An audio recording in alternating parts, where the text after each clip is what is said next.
Mercredi 11 mars, nos équipes ont suivi Jean-Loup Schmouduc, maire sortant de la ville de Toulouse, candidat à sa propre réélection. Il se présentait face à ses administrés pour défendre son bilan autour de la question du logement. Mais l'après-midi ne fut pas de tout repos. Un reportage signé Matteo Bergerot et Pablito Palomino.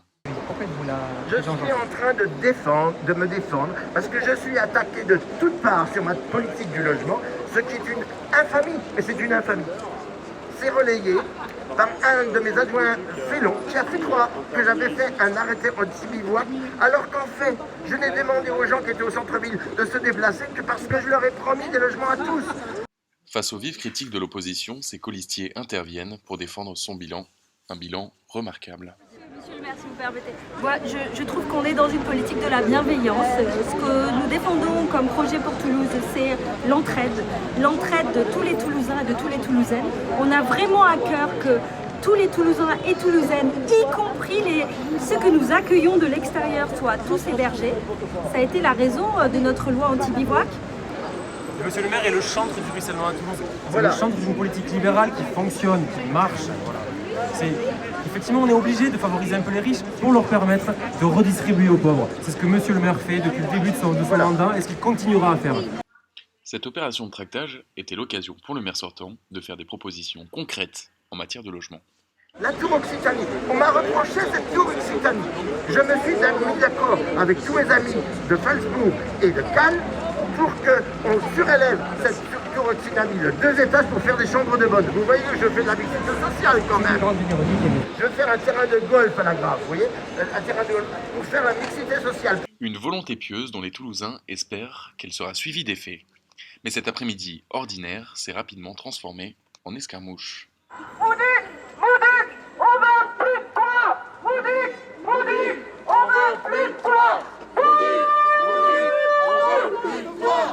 Qu'est-ce que c'est que ces gens? Moudik, Éloignez-vous, s'il vous plaît. Éloignez-vous. Moudik. C'est maintenant la campagne pour apprendre. Bonjour madame, je vous donne la parole. Pourquoi êtes-vous là? Qui êtes-vous? On représente la campagne Un toit pour apprendre, le collectif Un toit pour apprendre, c'est un ensemble d'associations, c'est le DAL 31, c'est RESF 31, c'est la Ligue des droits de l'homme, c'est la FCPE, c'est CGT Éduc et c'est SUDEDUC. C'est un collectif qui milite pour qu'il n'y ait plus aucun enfant scolarisé à la rue. Toulouse, c'est 23 000 logements vides, c'est 240 000 mètres carrés de bureaux vides et c'est 4 200 personnes à la rue. C'est comme les 5 familles.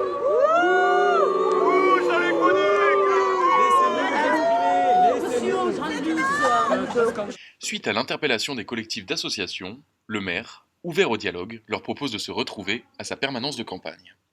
Cette petite troupe hétéroclite se dirige en ordre dispersé sur les pas de M. Mouduc. Ils sont suivis par une police nationale sur le qui-vive afin d'éviter une énième casse qui met à mal notre indispensable système bancaire.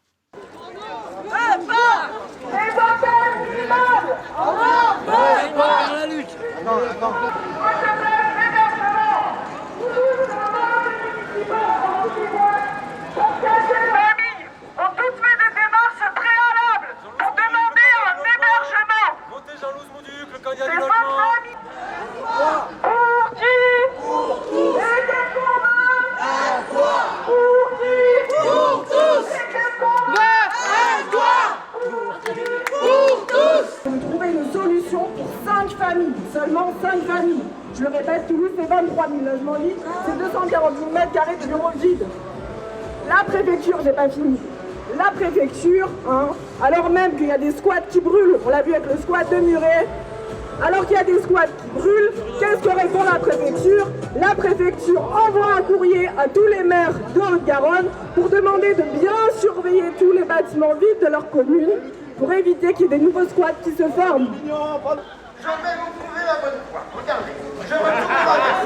Voilà. Je prends la Toulouse, c'est parce que 3 enfants à la rue. Il retourne sa veste. On ne répond rien. On a dû batailler pour avoir un rendez-vous qui n'a servi à rien. Et maintenant, on n'a plus de rendez-vous. Parler de politique de logement, êtes-vous au courant pour ce 36 rue Roquelaine? Écoutez, comme tous les gens qui ont des responsabilités, on ne me dit pas tout. Et je suis trahi très souvent. Mais enfin, j'ai été sensible aux arguments de madame. Et si vraiment il y a autant d'enfants à la rue et d'enfants à l'école qui n'ont pas le logement, je vais aller avec vous à la préfecture pour demander que justice soit faite pour ces enfants.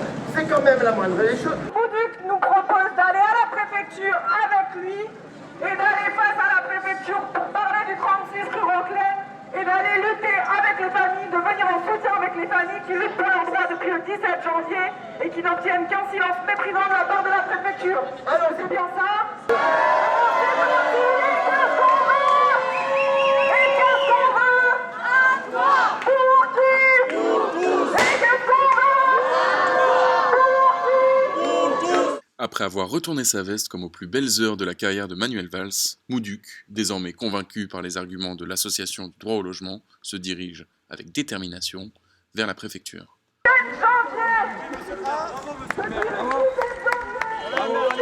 Vous avez gagné 10 points. C'est amusant ça. Alors que ces jeunes familles du 36 rue Roquelaine n'ont obtenu aucune solution, aucune proposition d'hébergement. Ça fait 2 mois qu'elles luttent pour leurs droits. Ça fait 2 mois qu'elles luttent et rien ne leur est proposé. La préfecture devait nous recevoir au rendez-vous aujourd'hui. Elle a annulé son rendez-vous parce qu'elle n'avait toujours pas de solution à nous proposer. Au bout de 2 mois, pas de solution pour seulement 5 familles. Alors qu'il y a 23 000 logements vides à Toulouse. Fraîchement conscient de ses responsabilités en matière de logement, Mouduc investit enfin cette problématique pour la fin de son mandat. Il ne trouvera finalement qu'une porte close comme seul interlocuteur. Loin d'être gagné, le combat sera long, d'après les partisans de cette lutte. Mais ils ne lâcheront rien.